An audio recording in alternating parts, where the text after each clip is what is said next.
www.newsofcongo.ys.com.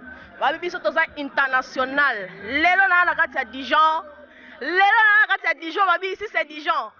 Tout le monde a Lili à Dijon. C'est ici ça se passe. Ambiance kitoko, komela kitoko. Ba vrai chéri na ba vrai Joe, be baza awa. Lelo to beta kati, Babi Paris c'est bandal, mais Dijon c'est quoi? Yango lelo na kati ya Dijon. C'est ici ça se passe. Toujours Veve du Samba. Ngayeyo Veve du Samba. Bon moi derrière YS. Babi ya lelo Chami. YS. Cela bien, c'est ici ça se passe. Autrement dit, ici c'est Dijon. Babi na Dijon pe baza awa. Babi to na terrain lelo. Mora ba Alibola, moronza Dijon, ba Didier Ikenge. Grand frère propre sur la kitoko. Lelo to tuna ngo ba question ça se passe comment Dijon. Voilà, nazana papa nanga moko awa. Bonsoir papa. Bonsoir. Sentez bien. Kitoko. Ndeni ambiance ya Dijon le kandeni. Bon ambiance à Dijon donc les gars kitoko quoi. Neza wana tozomona bateni oyo to comprendre te obeti ba biloko onini ba makayabo ndeni. Te ngala makabu te ngamande to aboy to bake oya bunondo ngala indien. O bayebi to bake na ba mboka to leka to bake bayebi de na Weston. Le lot on a pique-nique kawa donc to bake na Fontaine Douce. Babi barbecue à Dijon. Ici c'est Dijon, Ici c'est Dijon, babi na Dijon to kiti na terrain. Tara News of Congo. Ya lolo Chami, autrement dit YS motema malamu. Mais papa, Paris ming balobaka. Paris c'est bandal. Dijon c'est quoi? Te, au monde Dijon toko bagé Paris au balobaka. Batouana to ba toko lobake. Nana batu musuto bake masolo to bake bayebi Dijon to fana na mboka moko ngana sepela to bake mutu musu andimi na ya fana na mboka boko kamara mbote Paris bazolia bino bolata te kabo e kaka te ndeko nanga batadi o bazo bana na Paris wana bazolo bake to bake selo bango o wa toko bake balobi te ke toko lo bake pa ba fana na to bake ngana ko biso mama lelo to bakozo poser nga question mutapara zolia to ba mutapare to bagazolia mutute mutapara zolia mutute ngana fana mboko na ko bana fani o ba fana baleki bino na magasin za na Champs-Élysées bino na Champs-Élysées te na Dijon te Champs-Élysées ali nango Chapi na Dijon biso to bagé toi na place d'Arcy to na place d'Arcy. Merci papa. Moi ma dédicace c'est ça avec Kitoko, to se pesa na Dijon babi Daniela ko la reine de Brazza, toujours Nathan, yo yebit. Ça rende on sala ngai ça. Merci beaucoup papa. Babi ici c'est Dijon, babi Dick de Boulgon, Daddy Lumingo, to me mabango na se. Tina se. Bonjour frère nanga. Bonjour. Neni ambiance à Dijon le kandeni. Ambiance carré neza la kwa Daddy Lumingo kingi yomo yebika. Dick de Boulgon. Masoleza ngo carré do aleki bazé belé do mamoza kitoko kwa kimeza. Kimeza ali mais balobi Paris c'est bandal. Dijon c'est quoi? So Paris c'est bandal donc on peut pas comparer l'Afrique na Europe quoi. Paris. Non mais Mikolo batu tout balobi, Mikolo batu nyos balobi Paris c'est bandal mais lelo to na kati ya Dijon, ici c'est Dijon. Autrement dit, c'est ici ça se passe. Mais Dijon c'est quoi? Ngana zong ça parce que na papa Afrique quoi. Natal Afrique mobimba do Paris c'est bandal. C'est le mao. Na kolobelo otigre. C'est le mao. Non carré, na teka avec carré. Quand on a compris sa réponse c'est quoi? Paris c'est bandal pour na bango. Europe c'est Europe, Afrique c'est Afrique. Merci beaucoup. Merci. Moi ma dédicace ça va bien. Bonsoir papa. Bonsoir mère. Santé. Zéro faute. Non. Tomona on a Dijon awa ambiance à Dijon et kandé nini. Pour les players nyonso ba komaka Paris. Mais bino boza awa na Dijon. Ça se passe comment Dijon? Tantine Dijon. Ezamboga na biso batutu ba utaka Paris, baya ka ko sala vendange, toya makabango, batuna biso, ba ser ba tantine. Oui, zéro faute. Zéro faute Bah vrai chéri bien baza na Dijon. mère maman Nzouzi babi vrai maman ministre aza na Fontaine Douche c'est maman Nzouzi donc on a pensé au télé le rôle nga faut kende kai pa na ye. C'est pas vrai. Oui, c'est vrai. Non, moi je te dis que c'est pas vrai. Tantine Sidona les bango tout. Merci Doni na pesi ba gros bisous pa ozali babi business mbongo babi femme d'affaires kwenda vutuka. Merci Doni. Moi mbote. Ah, zéro faute maman nanga. Excuse-moi du peu, Tantine, désolé, tous les tantines que j'ai pas cités. Merde, merde. Merci, je vous aime mes tantines, je vous aime tonton Bobby. À suivre maman. Merci beaucoup. Petite sœur à quartier, à Simbi Masolo côté à Panama, Maxi Bondoré, toujours avec YS. Babi am ta Simbi Masolo, babi si te zaka moko, Ba si news aussi kufa, to tsaka na News of Congo. News of Congo, mais lelo to na kati ya Dijon. Ba papa pe baza awa, ba ngo pe wana iloko koloba. Bonsoir papa. Bonsoir. On se présenter, mingi ba yebi yo mais mingi pe ba yebi yo te hein. Kenga ba yebi nga partout. Ah ya René Kazati. Papa, awa tozana Dijon. Ça se passe comment à Dijon?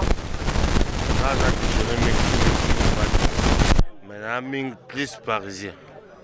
Donc, il y a un écoute, il faut que Léo Père na autour na o. Mais papa, mingi bazoloba, Paris c'est Bandal. Dijon c'est quoi? Tu n'as habité nga Dijon makama Dijon na ebonte. Nga ya masama so nga Dijon o muso. Masoni no ya sala Dijon. Na qui en fait na vana mamuke na qui samo mamuke esprit. Après arrivé que na vanda. Papa Moussalanga. D'accord, merci papa. Babi Guigui, Guigui Kabeya Wetu. Bonsoir. Bonsoir maman. Na Dijon pe baluba bazalaka? Si bazala bango. En fait, avant tout, nous sommes tous Congolais, hein. C'est ça le plus important. Muluba, Mukongo, voilà. Nous sommes tous africains.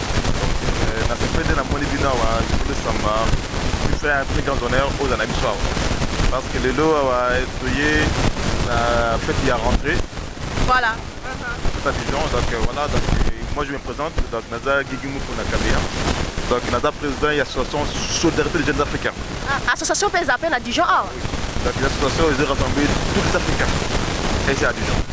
Donc pour organiser qui moi barbecue, pour nous tous les Africains, il y a eu les vacances, c'est la rentrée, il fallait tout le solo là, tout le monde en a. Donc c'est pourquoi.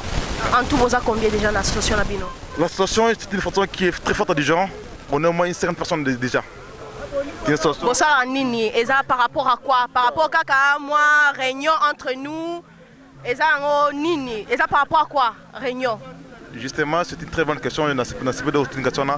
Donc, Bisson Association africaine à Dijon, Société jeune africaine à Dijon, on cherche à rassembler tous les talents africains.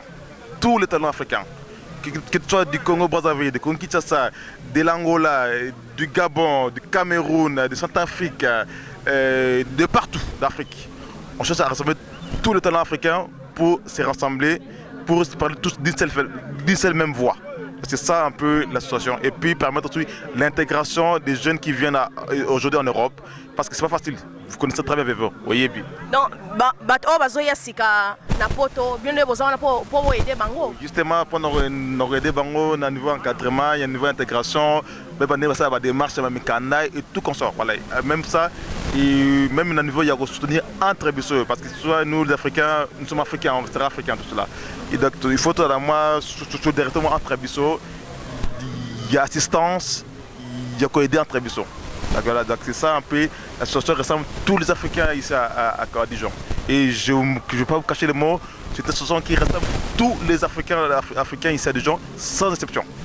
Alors, est-ce gratuit ou est-ce payant? Parce que Holanda Biso par contre partout dans le monde, aux États-Unis, voilà, Odetta, Farah, on a un gros bisou par Yozali. Mais Tony Toyeba, est-ce que l'association Nabino, est-ce au foot en bongo ou est-ce pour quoi? Non, l'association, je me répète, donc l'association, je dis qu'on rassemble tous les talents africains. Tous les talents africains, il faut tout rassembler tout le monde, comme ça tout le bagage n'a moko. Donc c'est gratuit, on nous a la bonne volonté, ils peuvent venir adhérer. Et même pas qu'il y a des gens, parce que toi, même si au bazar en Belgique, au bazar à Paris, bazar en association avec ça. Donc l'association ils ont basé à Dijon, mais nous avons des membres qui sont à Paris, qui sont à Bruxelles, au bazar en Abisso. Parce que bazar quoi adhérer à l'idée Nabisso. Donc l'association elle est ouverte à tout le monde. Donc ce que la solidarité des jeunes africains existe à Dijon, mais elle est ouverte à tous les Africains de partout. D'Afrique, de France, de Belgique, d'Allemagne, des États-Unis, partout. Mais c'est vrai qu'ils sont basés ici à Dijon. Mais c'est ouvert à tout le monde. D'accord. Merci beaucoup, papa. Voilà, merci. Babi, dans un affaire, on a eu ambiance à Dijon, mais ambiance à Dijon, il est quand même donc, moi, je suis belé, moi, staff, moi, Nini. Déjà, qu'on se présenter? Je m'appelle Richard Lengue, je suis à Dijon, Combo Nabiso, donc je suis Nabiso bien. Au terrain Nabiso, on a loisir, terrain association, tout ça, l'occasion de rendre des alara, donc l'été, tout le bela, Dijon Tambola quoi. Donc, nous assemblés, au Lifant, on a divine. Donc, bébé, divine grâce. Elle est trop belle en tout cas. Bébé, bébé, surtout, donc, deux fois. Merci. Est-ce que moi je suis ça pour bato bazolanda yo bato linga mwa mingi ba dédicace ça la kitoko te bambote na opesa ba master na ngai bana Paris ba mebo malembe baza kuna ba Patrick Malila donc biso to na Dijon toujours to continuer kaka donc na terrain na biso ya loisir occasion de rien tout appelle mère Nadine na point donc mère mutasimbi ba masolo ya mutasimbi ba solo événement donc bale na kana donc après c'est la paix donc quoi maman divine. Maman divine, bonsoir. Bonsoir. Moi bambote ça la kitoko. Oui, na opesa bambote mingi na Paris, et pas Bijou na Paris, et pas ya Mavero, et pas ya Lisiba Likambo Yonde. Lisiba Likambo Yonde. Na peso bambote belé na Paris. Si bibiche vous belé moi na pesa belé ya teta biso to na Dijon awa ndeka bomoni to na staff ndeka bomoni donc boyoka Dijon mais bomona ke botala ka staff ondeza ambiance ndeza bomona pe Dijon ndeza la ka to na mboka te weza ville dans son pareil à bandade biso to za Kasavu donc Kasavu ya solo ezandengwana donc pardon que Dijon awa et à matata et à bien oya omona merci beaucoup, merci maman na sepeli. Voilà, Manzouzi, maman Dijon, babi maman Dijon Ezayo. Bonsoir maman Dijon. Bonsoir. Ambiance na Dijon et Kandeni. Oh ya. Tout est bien. Minga wotie zate nyo surtout na Dijon. Et anangwe. Balobi ke est-ce que yo posa pour Paris balobara ici c'est Paris. Est-ce que yo posa pour Dijon